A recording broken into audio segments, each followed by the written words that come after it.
विभाजन झालेलं आहे. नंदुरबार, मालेगाव, धुळे आणि आज ते चांदवडला शेतकरी मेळावा आहे.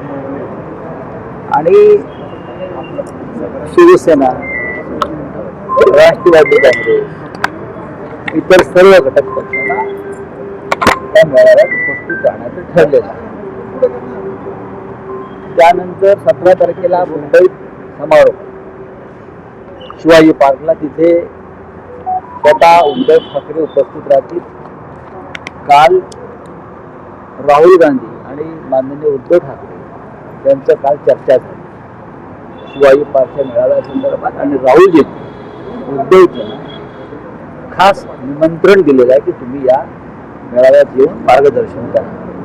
त्याच्यामुळे संपूर्ण महाराष्ट्रामध्ये राहुलजींचं स्वागत होणार. आज नाशिकमध्ये जर त्यांची यात्रा येईल तर नाशिकमध्ये शिवसेना अमृत नोनी आर्थो प्लस, ये एक प्रूवन फॉर्मूला है। इसमें मौजूद नोनी फल के गुण और आयुर्वेदिक जड़ी बूटियां शरीर को जरूरी पोषक तत्व देने के साथ साथ हड्डियों और जोड़ों के घिसने, उनमें होने वाले सूजन और दर्द को रोकने में मदद करता है। दर्द मुक्त जीवन के लिए अमृत नोनी आर्थो प्लस। फार मोठ्या प्रमाणात उत्साहानं त्यांचं स्वागत करतो. राहुल गांधी सावरकरांच्या जन्मभूमीत येत आहे. सावरकरांची प्रतिमा देऊन त्यांचं स्वागत होणार आहे. पाहू ना, सावरकर हे या देशातले क्रांतिकारकांचे मुकुटमणी होते. सावरकर आणि शिवसेनेला सावरकरांविषयी कायम आदर आणि प्रेम राहिलं. भारतीय जनता पक्षानं सावरकर प्रेमाचं फक्त ढोंग केलं. आम्ही सातत्यानं सांगतोय त्यांना भारतरत्न द्या, का दिलं जात नाही हा विषय. निलेश लंकेंची घरवापसी होती, ते पुन्हा एकदा राष्ट्रवादी काँग्रेस पक्षात अर्थात शरद पवारांकडे जात आहे. कालच मला समजलं, काल मी आणि पवारसाहेब व्यासपीठावर होतो. निलेश लंके यांच्याशी माझी एकदा चर्चा झाली या विषयावर. घर वापसीपेक्षाही शरद पवार हेच सगळ्यांचं छत्र आहे आणि ते पुन्हा तिथे येऊन लोकसभा लढणार असतील त्या भागात तर नक्कीच महाराष्ट्रात त्यांच्या या भूमिकेचं स्वागत होईल. उमेदवारीच्या पद्धतीने ज्यांच्याकडनं जे बाहेर गेले त्यांच्या दोर कापल्याने मात्र शिवसेनेने अर्थात तुम्ही बाकीच्या दोर कापल्या, त्यांना पुन्हा घर वापसीसाठी दार मोकळे करून दिली जातील का जे येणार आहे? हा दार मोकळ्या करण्याचा विषय नाही. निलेश लंके यांचं म्हणणं आहे मी कुठेच गेलो नव्हतो.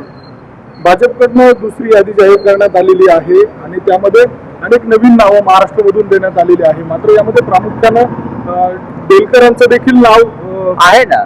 कलाबेन देलकरांचं नाव भाजपच्या यादीमध्ये जरी असलं तरी ती जागा शिवसेना लढणार आहे. कलाबेन देलकर जेव्हा संकटामध्ये होत्या, अडचणीमध्ये होत्या, तेव्हा त्या कुटुंबाला शिवसेनेनं साथ दिली. साहेब अशा वेळेला त्या कुटुंबाला जर इमान नसेल, निष्ठा नसेल तर ठीक आहे, पाहू. हा बोला काय. नितीन गडकरींबाबत तुम्ही म्हटलं होतं, उद्धव ठाकरेंनी देखील नितीन गडकरींनी आमच्याकडे यावं असं त्यांनी म्हटलं होतं. काल गडकरींचं नाव हे आलंय. चांगली गोष्ट आहे, स्वागत आहे. पहिल्या यादीमध्ये आला असतो तर आनंद झाला असता. भाजपची दुसरी यादी आणि महाविकास आघाडीची अजून एकही यादी नाही. इतका कशाला पाहिजे, उशीर कशाला वेळ नाही होत. 48 मतदारसंघाची यादी एकत्र जाईल. संभ्रम आहे, भीती आहे? अजिबात संभ्रम नाही. जागा वाटप पूर्ण झालेलं आहे आणि आम्ही तिन्ही पक्ष एकत्र येऊन जागा वाटप जाहीर करू. उमेदवारी देण्यात आलेली आहे रावेर मधनं. जळगाव आणि रावेर एकूणच एकनाथ खडसे यांच्यावर जबाबदारी होती आणि या निमित्तानं त्यांची घरवापसी होणार का अशी चर्चा सुरू झाली. 3 मंत्री केंद्र चालले. कोणते? संजय राठोड यांचं पण नाव आहे त्याच्यात भाजपच्या यादी शिंदे गटाकडून. शिंदे गटाकडून ना. मला वाटतं की अमित शहाने जाहीर करायची काय शपथ घ्यायला ताबडतोब दिल्ली द्या तुम्हाला केंद्रीय मंत्री. साहेब, कालच्या यादीमुळे अजित पवार गटातील अनेक आमदार हे नाराज असल्याचं मला त्यांच्याविषयी आम्ही कशा करता बोलायचं.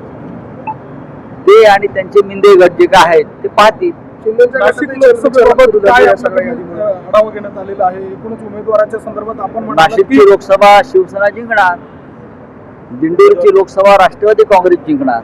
उमेदवार कोण असणार येईल ना आता लवकर समोर येईल.